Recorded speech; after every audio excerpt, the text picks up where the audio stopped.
من أنا من أنا من أنا لولاكم كيفما Assalamualaikum warahmatullahi wabarakatuh. Selamat pagi ayah bunda dan anak-anak ustazah semuanya. Nah, bagaimana kabar ayah bunda semua dan anak-anak ustazah? Mudah-mudahan kita semua berada dalam keadaan sehat walafiat dan diberikan kesehatan oleh Allah Subhanahu wa taala, kemudian selalu berada di dalam lindungan Allah Subhanahu wa taala. Amin amin ya rabbal alamin. Oke, biasanya ustazah bersama anak-anak ustazah khususnya kelas 2 Asyamsi maupun kelas 2 Al-Qamar, biasanya setiap hari Selasa ini kita belajar PAI, betul bukan? Nah, belajar PAI sama Ustazah Ade. Tentunya tidak lupa ya dengan nama Ustazah. Nah, biasanya kita belajar PAI itu di sekolah. Ya, biasanya Selasa ini kita di sekolah belajar PAI. Namun, pada saat sekarang ini dengan kondisi yang seperti ini, nah kita belajar PAI dengan suasana yang berbeda, dengan kondisi yang berbeda. Nah, biasanya kita belajar di sekolah, tapi sekarang kita belajar PAI tetap dengan menggunakan cara yang berbeda. Ya, kalau biasanya di sekolah kita biasanya ada permainan, kemudian biasanya ada perebutan bintang, ya, bintang PAI. Siapa yang bisa jawab pertanyaan ustazah akan dapat bintang PAI. Nanti bintang PAI-nya dikumpulkan, ditukar sama hadiah, betul. Nah, tetapi sekarang berbeda lagi. Nah, kita belajar PAI dengan suasana yang berbeda. Suasana yang berbeda bagaimana, ustazah? Nah, suasananya yang berbeda yaitu biasanya di sekolah kita bertemu langsung. Antum bertemu dengan ustazah langsung. Nah, ustazah langsung bertemu dengan antum. Kita ada ketawa bersama. Ustazah bisa lihat ceria-cerianya anak ustazah semuanya, bahagianya semuanya ya. Tapi sekarang kita tidak bisa bertemu secara langsung. Nah, antum bisa perhatikan wajah ustazah sekarang. Nah, bisa melihat ustazah melalui video ini. Tetapi ustazah sedih banget ya. Sedih sekali. Kenapa? Karena ustazah tidak bisa melihat wajah antum secara langsung. Keceriaan antum semuanya secara langsung. Ketawa antum yang menggelegar itu secara langsung. Tapi jangan khawatir. Hari pun mulai berlalu, nanti suatu saat kita akan bertemu lagi, berjumpa lagi ya di sekolah bersama-sama. Nah, pada saat sekarang ini kita tetap belajar PAI. Nah, dengan cara antum memperhatikan ustazah menjelaskan materi melalui video ini. Ya, meskipun tidak bertemu secara langsung, nanti ustazah akan menjelaskan ya materi PAI ya, pendidikan agama Islam budi pekerti. Nah, melalui video ini nantinya. Nah, sebelumnya ustazah sudah meminta antum untuk membaca buku PAI, baik itu buku PAI paket maupun buku PAI LKS. Ya, buku PAI ini ya, Nak ya. Nah, oke, mudah-mudahan anak-anak ustazah sudah membaca buku PAI ya, terutama itu materi kita di bab 10. Ya, kalau nggak salah itu di bab 10 materi kita lagi ya. Di bab 10 tentang keteladanan Nabi Yakub. Nah, ya, bab 10 tentang keteladanan Nabi Yakub. Nah, mudah-mudahan antum semua sudah membaca buku. Gunanya ustazah minta antum membaca buku terlebih dahulu. Gunanya nanti, tujuannya nanti supaya antum bisa lebih cepat memahami apa yang ustazah jelaskan nantinya. Karena antum semua sudah membaca buku terlebih dahulu. Terutama ini materinya tentang kisah Nabi, terutama kisah Nabi, yaitu Nabi Yakub. Untuk itu, anak-anak ustazah, setelah video ini yang ada wajah ustazah yang cantik ini ya, antum bisa lihat penjelasan ustazah setelah ini di video selanjutnya ya, di sebelah ya. tentang keteladanan Nabi Yakub. Mudah-mudahan nanti Ustazah menjelaskan materinya, ya mudah-mudahan antum semuanya cepat memahaminya, mudah memahaminya, mudah mengertinya. Jadi antum semua dapat ilmunya. Kemudian kita sama-sama sama-sama belajar, ya nak ya. Nah, mudah-mudahan antum semua dapat memahami apa yang saya jelaskan nantinya. Oke, lihat video sebelahnya. Oke, lihat video sebelah tentang penjelasan keteladanan Nabi Yakub. Oke, langsung saja kita masuk ke materi kita, yaitu bab 10 tentang keteladanan Nabi Yakub alaihi salam. Ustazah berharap antum semua sudah membaca buku terlebih dahulu sebelum Ustazah menjelaskan keteladanan Nabi Yakub alaihi salam, agar nanti pembelajarannya lebih bisa dipahami. Langsung saja. Allah Subhanahu wa Ta'ala adalah zat yang maha penyayang. Adalah zat yang maha penyayang. Manusia diperintahkan oleh Allah untuk berkasih sayang, untuk memiliki rasa kasih sayang. Sikap kasih sayang ini sangatlah penting di dalam kehidupan kita. Kasih sayang memberikan kenyamanan, memberikan rasa kenyamanan. Kemudian rasa kasih sayang ini juga memberikan rasa kedamaian. Jika kita memiliki rasa kasih sayang, kita merasa nyaman, kita merasa damai. Nabi Yakub alaihissalam adalah nabi yang penuh rasa kasih sayang. Dia sangat menyayangi sesamanya dan tidak membeda-bedakan mereka.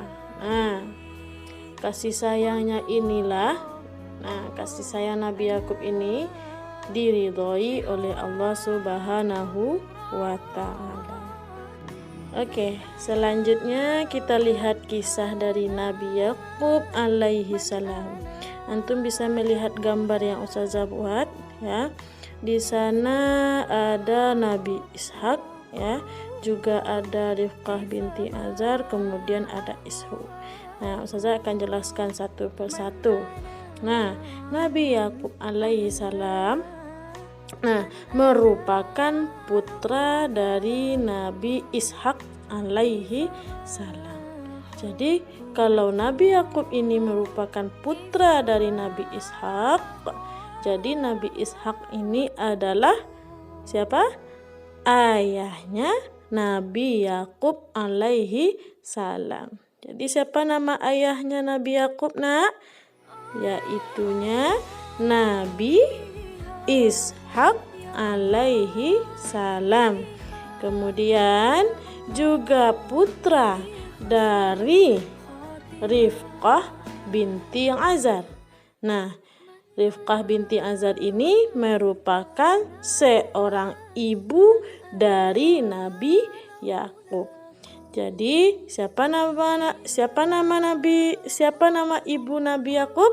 Yaitu Rifqah binti Azar. Jadi ayahnya bernama Nabi Ishak alaihi salam, sedangkan ibunya bernama Rifqah binti Azar. Coba perhatikan lagi gambar Ustazah yang Ustazah buat, yaitunya ada tanda panah ke bawah. Ada di tanda panah Ustazah ke bawah, yaitu bacaannya Ishu.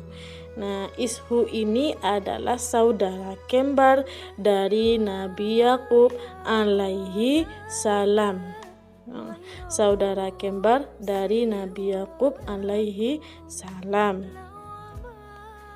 Nabi Yakub alaihi salam bersama saudara kembarnya ini memiliki rasa yang berbeda. memiliki perasaan yang berbeda. Maksudnya apa, Ustazah? Nah, maksudnya perbedaan rasa ini, Nabi Yakub ini memiliki perasaan yang sangat menyayangi saudaranya tersebut. Ya, si Ishu ini. Nabi Yakub sangat menyayangi Ishu. Namun perbedaannya, Ishu ini, saudara kembarnya dari Nabi Yakub ini, tidak menyayangi Nabi Yakub alaihissalam. Bahkan Ishu ini sangat membenci Nabi Yakub. Kenapa? Karena Ishu ini iri kepada Nabi Yakub. Sangat iri kepada Nabi Yakub. Karena ia merasa bahwasanya ibunya itu lebih menyayangi Nabi Yakub. Kemudian ditambah lagi ayahnya mendoakan Yakub, selalu mendoakan Yakub. Apa isi doa ayahnya itu? Agar Nabi Yakub ini memiliki keturunan yang soleh, kemudian dimudahkan rezekinya, kemudian supaya Nabi Yakub ini hidupnya makmur. Karena itulah Ishu sangat membenci Nabi Yakub. Karena Ishu ini dia tidak pernah mendapatkan kesempatan untuk didoakan oleh ayahnya. Jadi Ishu ini irilah terhadap Nabi Yakub. Nabi Yakub ini sangat sedih melihat saudaranya itu sangat membencinya. Maka dari itu Nabi Yakub ini berceritalah Nabi Yakub ini kepada ayahnya. Ayo, siapa nama ayahnya tadi? Nabi Ishak. Jadi Nabi Yakub ini berceritalah kepada ayahnya bahwasanya dia merasa sedih karena dibenci oleh saudaranya sendiri. Kemudian ayahnya memberikan solusi agar tidak sedih lagi, gitu kan? Supaya tidak sedih lagi. Ayahnya meminta Nabi Yakub ini berhijrah. Maksudnya berhijrah di sini berpindah. Disuruh untuk berpindah, diminta untuk berpindah dari kotanya itu menuju kota Irak. Kemudian Nabi Yakub ini diminta oleh ayahnya untuk menemui saudara ibunya di Irak. Itu permintaan dari ayah Nabi Yakub. Kemudian sesampainya Nabi Yakub di kota Irak, Nabi Yakub langsung mencari rumah saudara ibunya. Saudara ibunya ini bernama Laban. Saudara ibunya ini, Laban ini, orang yang sangat disegani oleh masyarakat di sana. Orang yang sangat terhormat, orang yang sangat terpandang di negerinya. Itu membuat Nabi Yakub mudah mencari rumah dari saudaranya ibunya, yaitu si Laban. Ketika Nabi Yakub sudah ketemu dengan rumahnya Laban, kemudian Yakub bertemu dengan saudara ibunya tersebut, si Laban ini. Ketika mereka bertemu, langsunglah Nabi Yakub ini berpelukan dengan saudara ibunya ini, si Laban ini, karena rasa rindu, karena sudah lama tidak bertemu. Kemudian Nabi Yakub ini menyampaikan pesan dari ayahnya. Ayahnya berpesan kepada Nabi Yakub sebelum Nabi Yakub pergi ke kota Irak, menemui saudara ibunya. Apa isi pesan dari ayah Nabi Yakub? Pesannya yaitu agar Nabi Yakub ini dinikahkan dengan salah satu putri dari Laban. Maka Laban menerima pesan dari ayahnya si Yakub ini. Kemudian Laban ini memberikan persyaratan. mas kawin, ya, persyaratan pernikahan Yakub ini dengan putrinya. Apa persyaratannya itu? Persyaratannya yaitunya Yakub ini harus bekerja selama 7 tahun bersama Laban. Nah, itulah sedikit kisah tentang Nabi Yakub alaihissalam. Nah, kemudian Nabi Yakub ini menerima persyaratan dari saudara ibunya ini Yakub alaihi salam. Nah, kemudian masih dari kisah Nabi Yakub, ya, tadi kita sudah bercerita, sudah Ustazah jelaskan sedikit tentang Nabi Yakub beserta keluarganya. Nah, kemudian Ustazah akan menjelaskan bagaimana kisah Nabi Yakub setelah menikah. Nah, Nabi Yakub ini memiliki 2 orang istri. Yang pertama, nama istrinya yaitu Rahil. Yang kedua, nama istrinya yaitu Laia. Seperti yang antum lihat, ya, di gambar yang Ustazah buat. Yang ada gambar es krim, ya. Tapi jangan lihat es krimnya ya nak, ya, tetapi dilihat tulisannya. Ya. Nah, Nabi Yakub ini memiliki 2 orang istri. Nah, dari si Rahil, dari istrinya yang pertama yaitu Rahil, memiliki anak 2 orang putra, melahirkan 2 orang putra. Sedangkan istri yang kedua yaitu Laia memiliki anak 10 putra. Jadi jumlah dari putra Nabi Yakub yaitu 12. Jadi Nabi Yakub ini mempunyai 12 orang anak. Semuanya putra, ya. Kemudian Nabi Yakub ini merupakan seorang ayah yang memiliki rasa penuh kasih sayang. Nah, dia mendidik anaknya, ya, putra-putranya itu dengan baik, memberikan nasihat dengan baik, ya. Nah, ketika ada masalah menyelesaikannya itu dengan baik. Kemudian Nabi Yakub ini berpesan kepada anak-anaknya, bahwasanya agar anak-anaknya ini tetap selalu beriman, agar selalu beramal soleh, kemudian selalu taat kepada Allah. Itulah pesan dari Nabi Yakub kepada anak-anaknya, agar anak-anaknya ini selalu di dalam lindungan Allah Subhanahu wa Ta'ala. Oke, sekian mungkin yang dapat Ustazah jelaskan. Nah, untuk pembelajaran hari ini kita cukupkan sampai di sini. Nah, untuk hari berikutnya kita masuk kepada materi kasih sayang kepada sesama. Nah, untuk saat sekarang ini kita cukupkan sampai di sini. Nah, mudah-mudahan apa yang Ustazah jelaskan dari tadi, mudah-mudahan antum bisa dapat memahami. Amin. Nah, Ustazah mohon maaf kepada anak-anak Ustazah dan ayah bunda yang mendengarkan jika ada kata-kata Ustazah Ade yang mungkin kurang berkenan. Nah, mungkin ada kata-kata yang salah. Ustazah mohon maaf kepada ayah bunda dan Ustazah semuanya. Kepada Allah Subhanahu wa Ta'ala, Ustazah mohon ampun. Kepada anak Ustazah dan ayah bunda, Ustazah mohon maaf sebesar-besarnya. Nah, sekian dari Ustazah. Kita tutup pembelajaran kita dengan membacakan hamdalah alhamdulillahirabbil alamin. Wabillahi taufiq wal hidayah. Assalamualaikum warahmatullahi wabarakatuh.